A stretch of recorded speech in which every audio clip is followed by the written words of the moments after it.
Good day, everyone. My name is Neljin Diaz Gula. I am the second reporter of Unit 3, which is the Philosophy of Education and Personal Philosophy of Teaching. And I was assigned to discuss the Eastern philosophy and contemporary philosophy. Now let us define what is Eastern philosophy.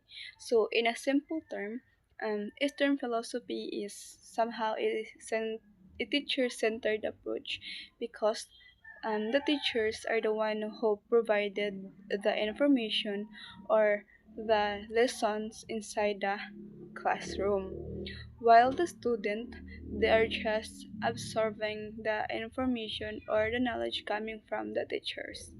Kumbaga, nag-iintay lang ang mga estudyante kung ano ang pinapagawa sa kanila ng mga guro.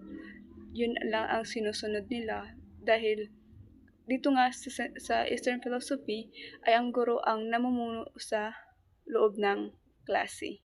Now, let's proceed to Hinduism. Based on my research, Hinduism doesn't have a single founder since it is a diverse tradition. Now let's proceed to contribution of Hinduism and learning. Hinduism focuses on two aspects, which is the Shiksa and Veda. When we say Shiksa, this is about learning practical, value-based skills that help you live well and succeed in the world. It's the knowledge you need for everyday life and worldly achievements. While on the other hand, Vidya, this goes deeper. It's about gaining wisdom for life itself, understanding things on a profound level.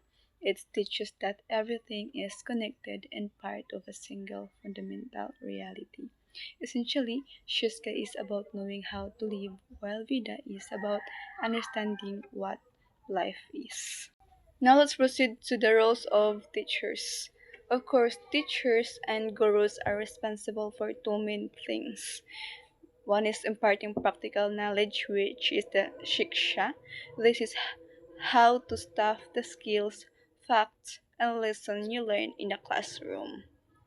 Guiding toward deeper wisdom, which is the vidya. This is the why and what it all means, helping students develop a mature understanding of life, ethics, and deeper truth.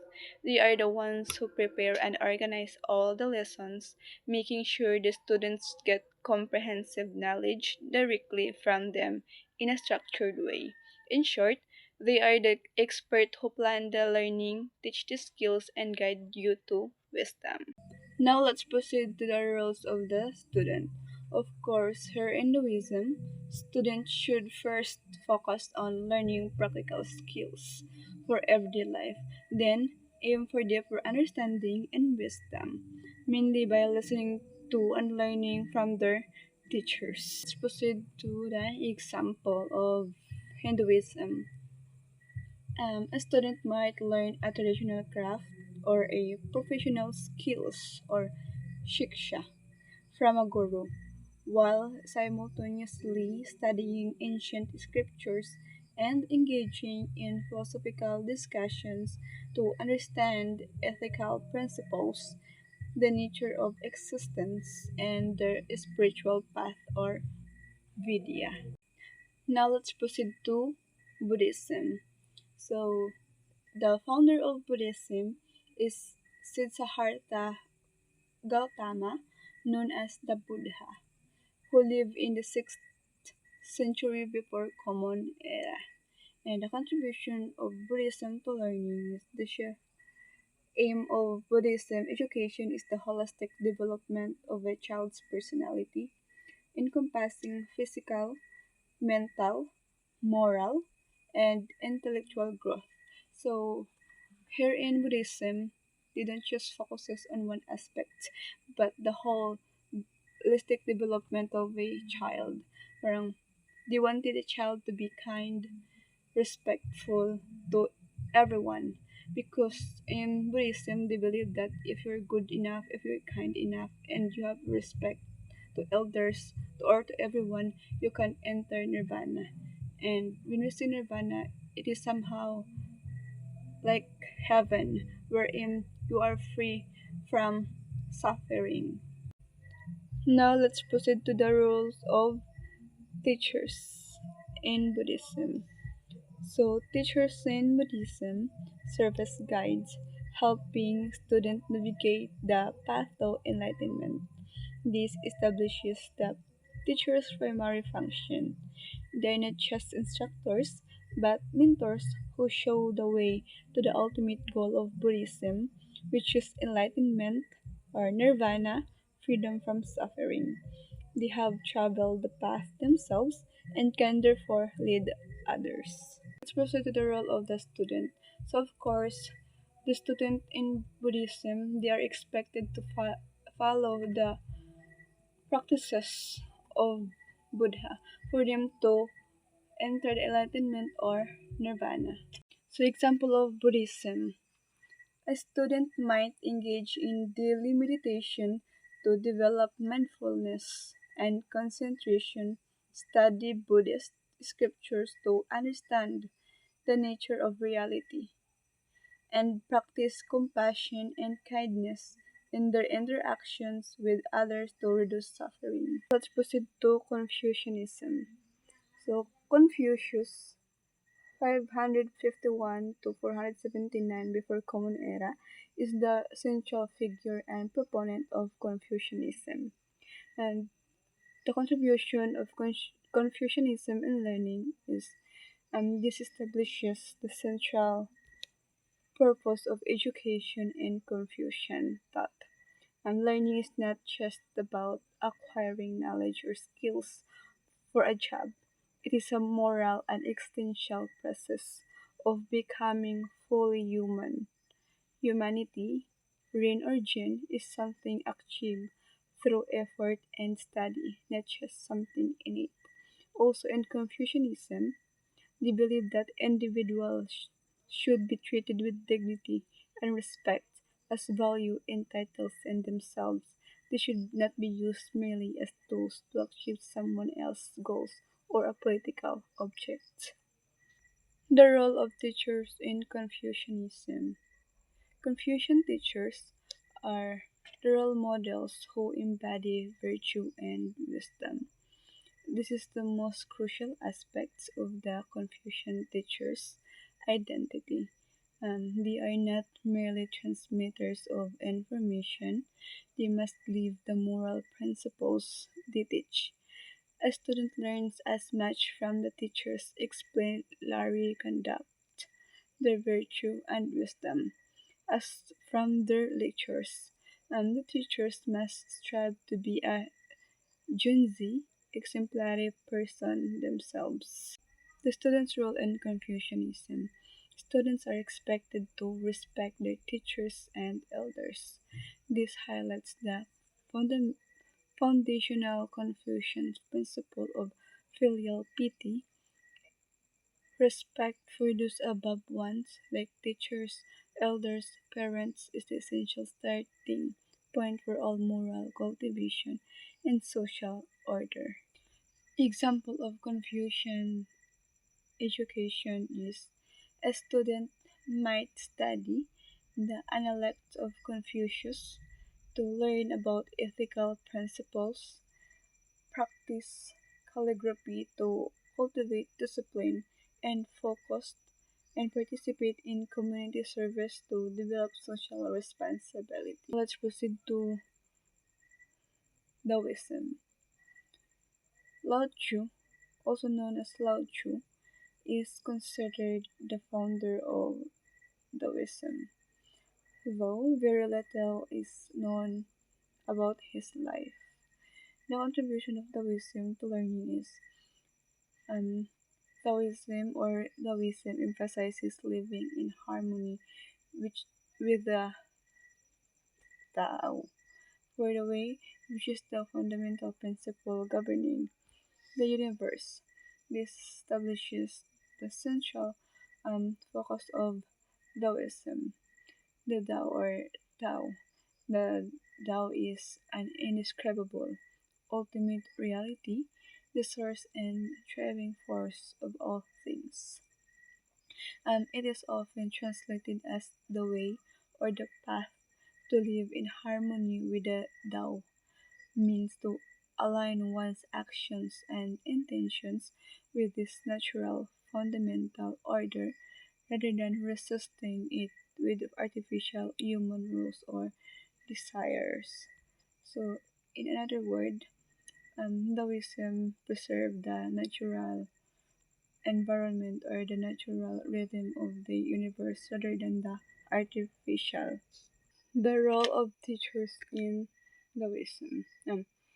Teachers are facilitators of personal insights, guiding students to naturally understand and embody the principles of the Tao through self discovery, trusting their institution, and cultivating a profound relationship with the spontaneity and rhythms of the natural world.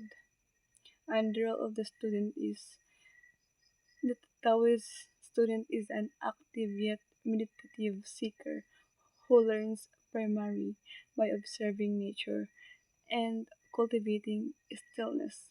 Their goal is to achieve wisdom and peace by developing their institution and seamlessly aligning their actions with the spontaneous balance and interconnected flow of the universe. Example of Taoism education is a student might spend time in nature, observing the changing season and learning from the natural world.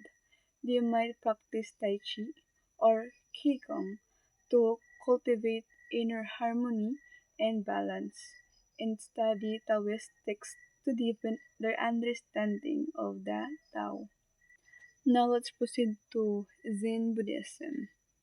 So, Zen Buddhism contributes a set of practices like meditation and mindfulness that provide immediate mental benefits, stress reduction, concentration, and cultivate essential moral virtues, compassion, patience, ultimately leading to the development of spiritually stable and well balanced individuals.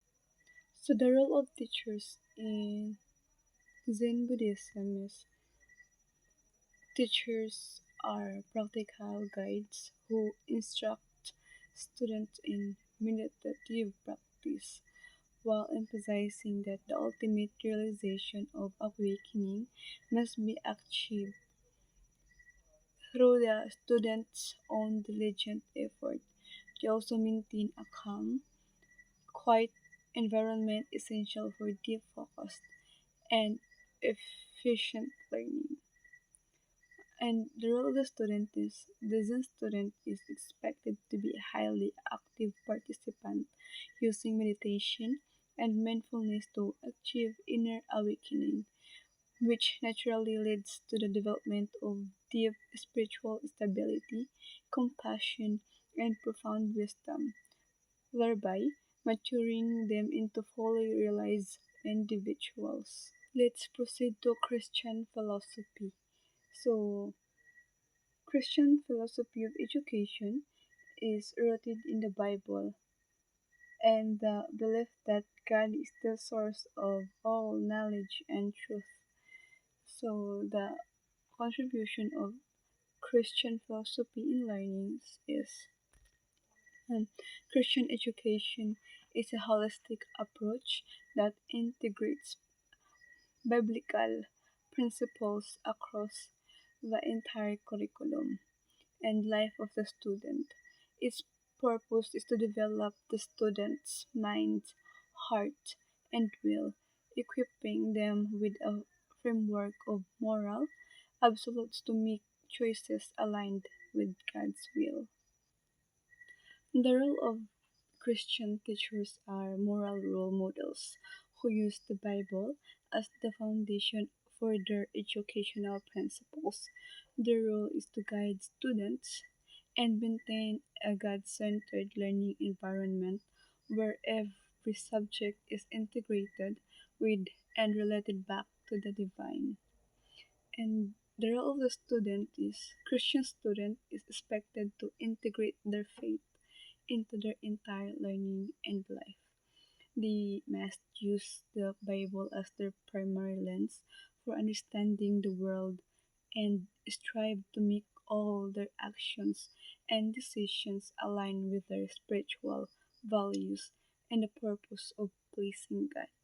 Now let's proceed to the last philosophy, which is the Saracenic philosophy. So, here in Saracenic education is rooted in Islamic tradition, emphasizes the development of individual initiative and social welfare.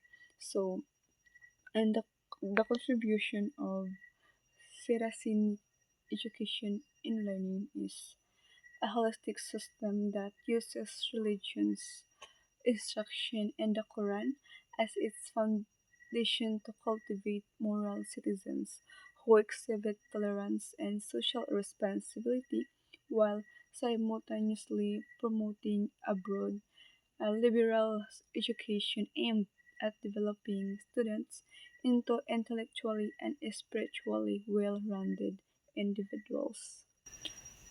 Saracenic teachers have a multifaceted role. They are responsible for transmitting core religious knowledge while simultaneously encouraging the students' independent intellectual development and ensuring they are prepared to contribute ethically and actively to the social welfare of the community. And the role of the student is expected to master the sacred text or the Quran, cultivate independent intellectual skills, and apply their knowledge to be ethically responsible, tolerant, and actively contributing members of their society. So the examples are memorizing and reciting verses from the Quran and participating in community service activities. Now let's proceed to contemporary philosophy. Contemporary philosophy refers to the present period in the history of Western philosophy, starting in the late 19th century and continuing today. Let's talk about the perennialism. So the proponent of perennialism is Thomas Aquinas, who developed the philosophy in his work De Magistro on the teacher. The contribution of perennialism to learning is perennialism believes that the fundamental questions and wisdom of humanity do not change, and that the best way to prepare students for life is to equip them with the intellectual tools found in the most profound and influential text ever written. The teacher's role is to be an intellectual authority and a disciplined guide. They ensure students first master the fundamental language, arts, reading, writing, and etc., so that they are fully equipped to grapple with the complex, universal, and timeless ideas contained in the great works of literature, history, and philosophy later on. The ultimate purpose is intellectual development and the cultivation of a rational mind. And the role of the student is to work hard and think carefully, use their rationality while studying old classic books. By doing this, they try to find the basic, unchanging truth about people and the world. They must be serious and focused, show discipline. So the example of perennialism is reading and discussing classic literature such as Shakespeare or Plato. And second is analyzing historical documents and speeches. And third is engaging in debates on philosophical concepts. Now let's proceed to essentialism. So William C. Bangley, who is known as the father of essentialism. The contribution of essentialism in learning is essentialism aims to give students the essentials of academic knowledge. This means focusing only on the most necessary core subject and skills. The teacher is the master of the essential subjects, and they must teach them clearly and systematically while also enforcing high academic and moral expectation in the classroom. The student role is to put in the effort to deeply master the required core subject, which gives them the necessary tools and traits for life. An example of that is focusing on core subjects such as reading, writing, and mathematics. Second is emphasizing discipline and order in the classroom. Now let's proceed to existentialism. So existentialism in education focuses on the individual and does not have one single proponent. And the contribution of essentialism in learning is um, essentialism says that education should help you become the unique person you choose to be. The school's job is to encourage self discovery, personal freedom, and finding meaning in your life. The role of teacher is help students learn about themselves, who they are, what they like, what they believe, and figure out their unique role in the world. And the role of the student is student must search for their own personal understanding of the world and decide what their life means to them. No one gives them the answers, they find their own purpose. The example of existentialism is first allowing students to choose their own research topic.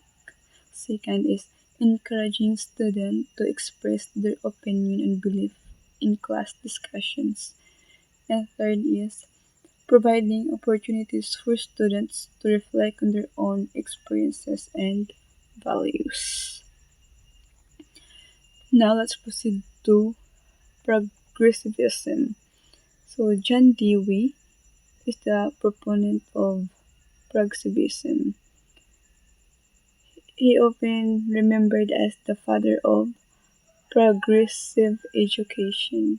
The contribution of progressivism in learning is progressivism believes that school should be practical and centered on the students' needs, using real life experiences to teach them how to learn and how to be an effective citizen.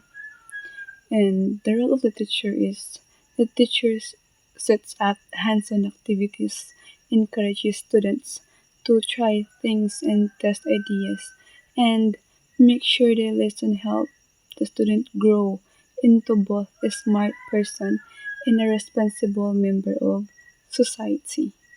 The student's role is students learn by doing things themselves, their own experiences, and through active experimentation.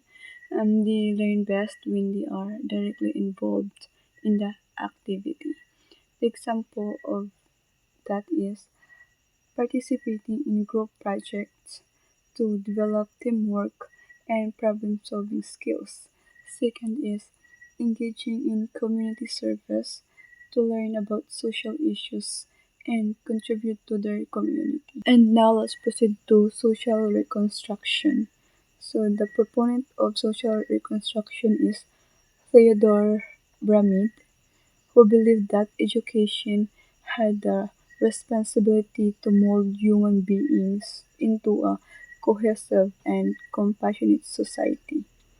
And the contribution of social reconstructionism in learning is it is an approach to education that focuses on fixing problems in society. It believes the purpose of school is to create a better society and promote democracy all over the world. The role of teachers in social reconstruction is the teacher is a guide who helps students to think for themselves about social problems instead of just telling them what to believe. And the role of the student is, of course, students are expected to be active investigators who look at social problems, think hard about different solutions, and develop their own ideas for improving society. So, the example of social reconstruction is discussing current social issues such as poverty, inequality, or climate change. Second is analyzing different perspectives on social issues. And third is developing and implementing projects to address social problems in their community. Now let's proceed to postmodern philosophies. So here in postmodern philosophies, there are various um, philosophies or philosophers here. So wala talagang exact founder ng postmodern philosophies. The contribution of postmodern philosophies in learning is postmodern education teaches you to question everything, understand that there are many different truths in the world, and encourages you to build your own identity and knowledge instead of simply accepting what is told to you. So the role of teachers is to be the facilitator who helps students um, discover things for themselves and develop the critical skills they need to define their own knowledge and identity. Now let's proceed to the roles of the students. Of course, students are expected to be critical thinkers who create their own knowledge and actively work to build their identity and define who they will become. An example of that is creating multimedia projects to express their own perspectives. And second is engaging in self-reflection and identity exploration. That's all for my part. I hope you learned something and thank you for listening.